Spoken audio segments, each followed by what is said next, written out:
Welcome to the Finding the Magic podcast, where books come alive. I'm Tricia Copeland, a fiction author and host of this show. If you love books, finding great reads, and hearing about the story behind the story directly from the authors, this is the place for you. Whether you like fantasy, science fiction, dystopian, or romance titles, I think you'll find something to love in my playlist. Listen in to discover something magical about a book or two today.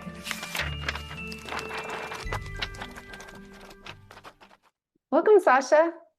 Hello, thank you so much for having me. Thank you for being here. Super excited. Today we have Sasha Preston.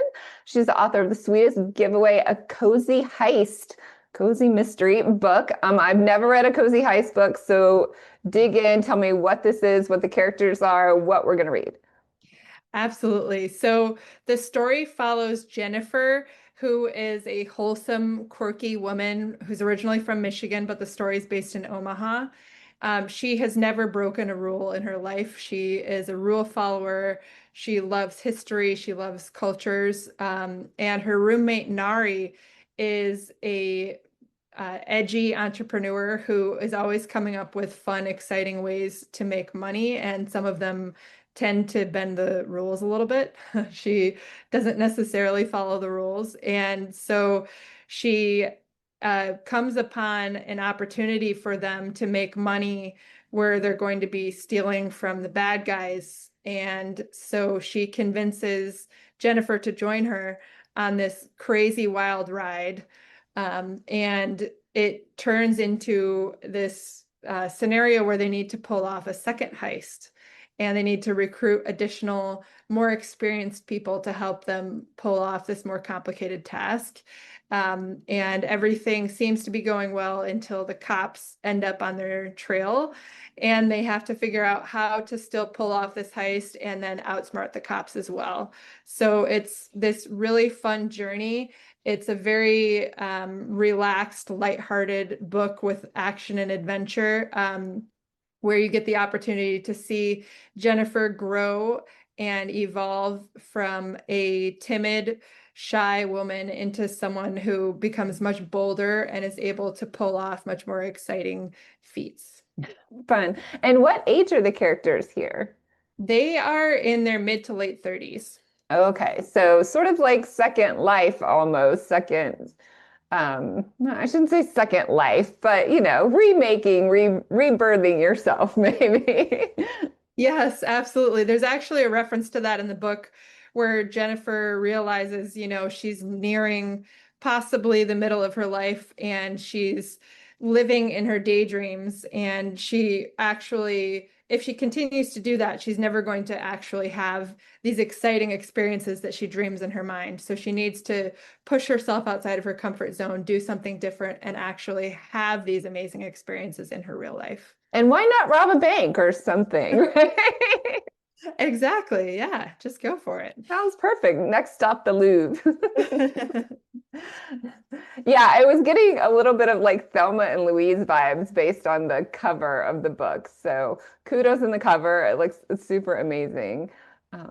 Oh, thank you. Thanks so much. Yeah. And so tell me what inspired this book. Why did you decide to write about mid-30s women ripping people off?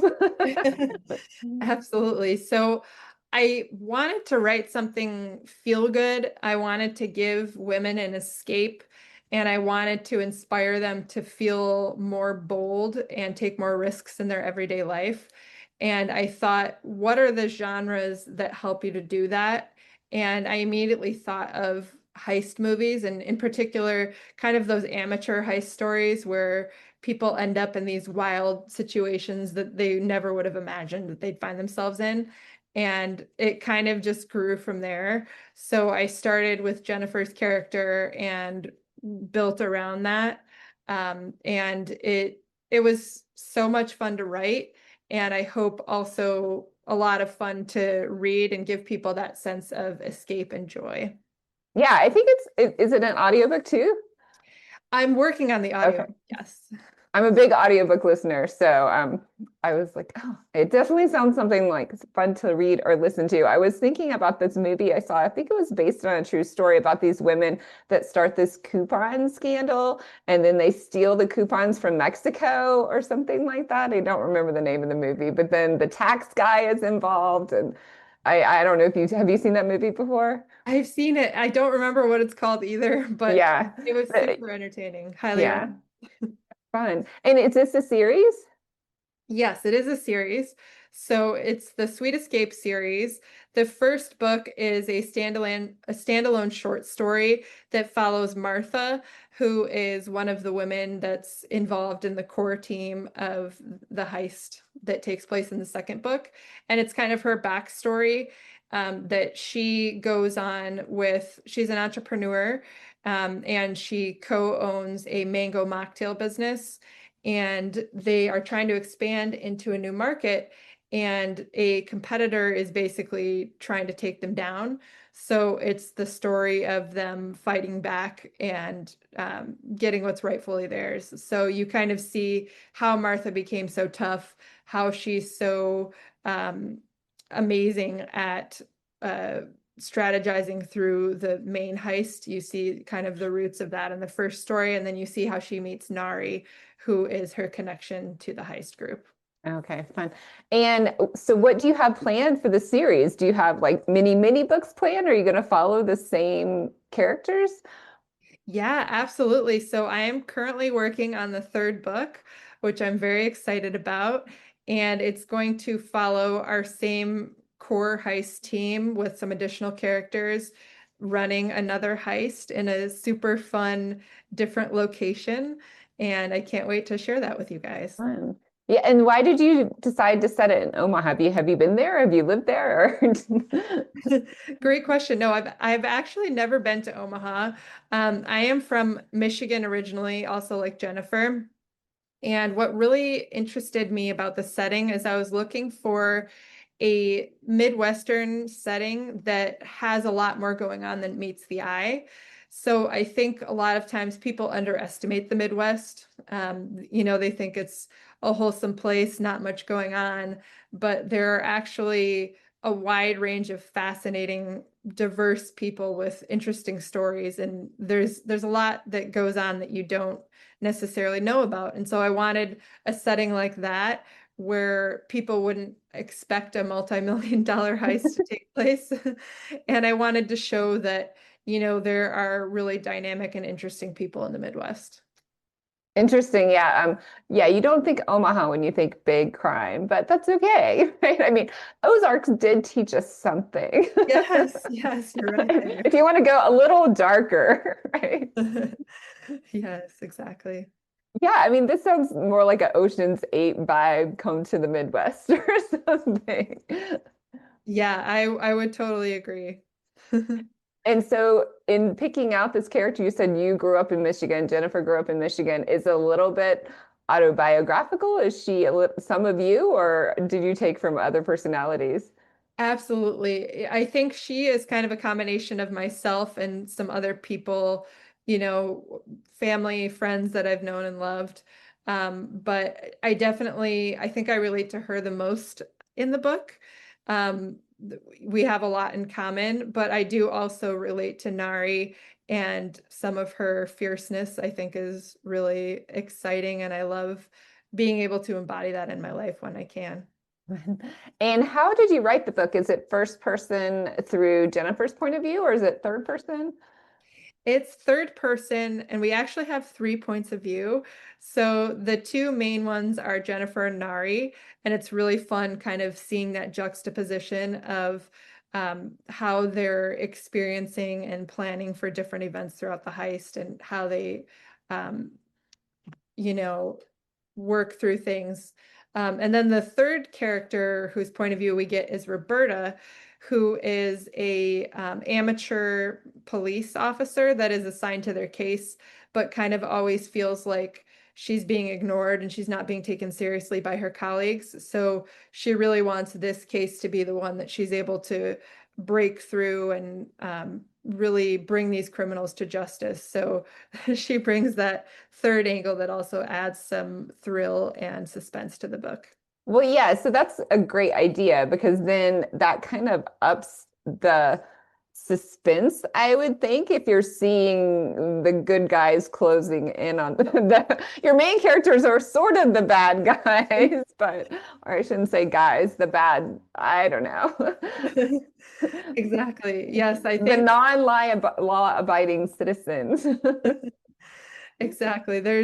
You end up kind of I've had readers say that they end up rooting for Roberta, but they root for the heist team at the same time, and they're kind of torn. They don't know who they want to win because Roberta is really likable and really relatable as well.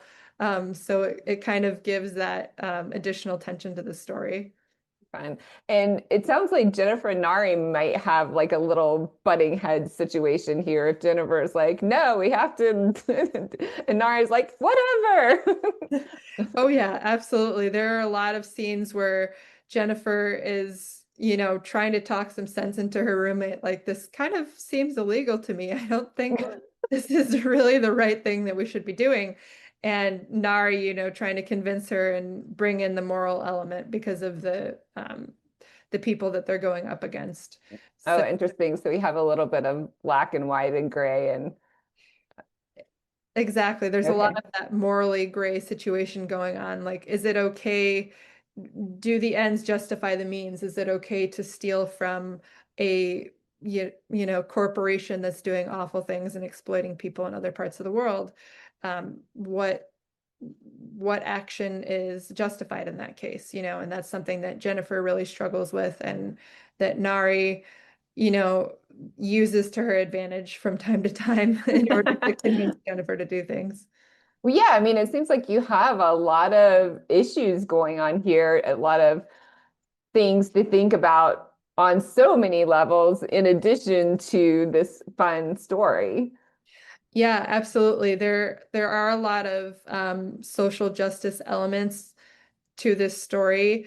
I think something that's been really a source of passion for me since my 20s is women's economic empowerment. And I think that comes through a lot in this story. The evil corporation that they go up against is exploiting women workers in another country.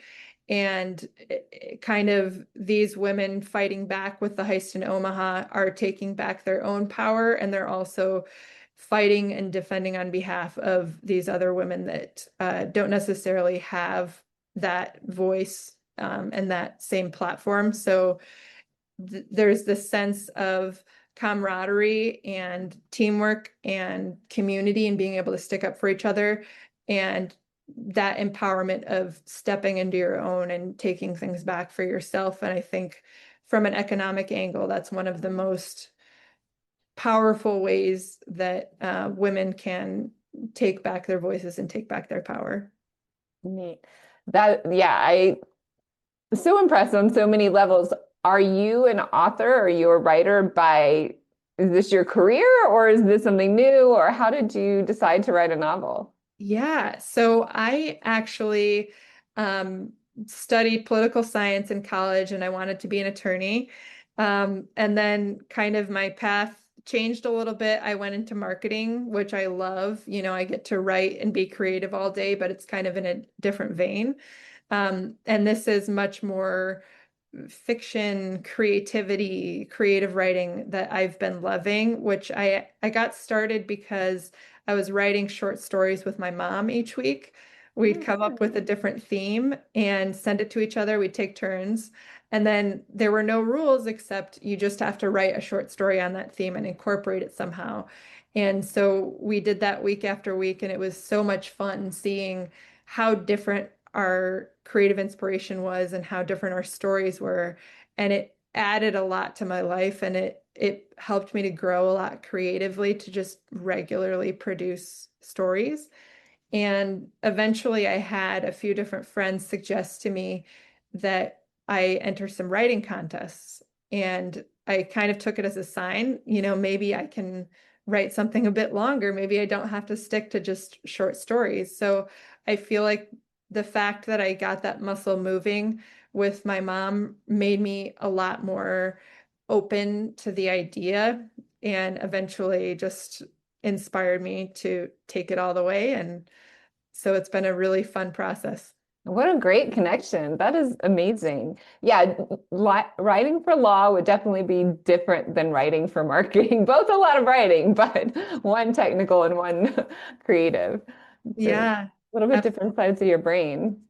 Oh, that's for sure. And even just switching from marketing to writing this book, it does absolutely require different parts of your brain and different ways of engaging with your work. And I think that that is really exciting as well, to be able to switch back and forth. Right. Yeah. Because marketing, you have to be very, very concise. In a novel, you can be a little more, have a couple more words in there. That's absolutely true. Yeah, for sure. Well, and are you an indie author then? Yes. Okay, I was going to say, and you have the marketing skills already, so perfect. Yeah. Oh, thank you. Well, wonderful. Thank you so much for being here, Sasha. Tell everyone where we can find you in your book. Yes. So if you are interested in reading the book, you can find it on Amazon, and Barnes and Noble for the print copy. And then if you would like to see the preview chapter in the beginning of the book, you can read it for free on my website. Go to sashapreston.com/newsletter. And if you sign up for the newsletter, you'll get the first chapter for free to read the special preview. Fun. Thank you for being here, Sasha. Sasha Preston with The Sweetest Getaway, a cozy mystery heist book. And I hope you'll come back when you release your next book, because, you know, there seems like there's a little mystery there about what's going to happen. So I'm excited to hear about that too.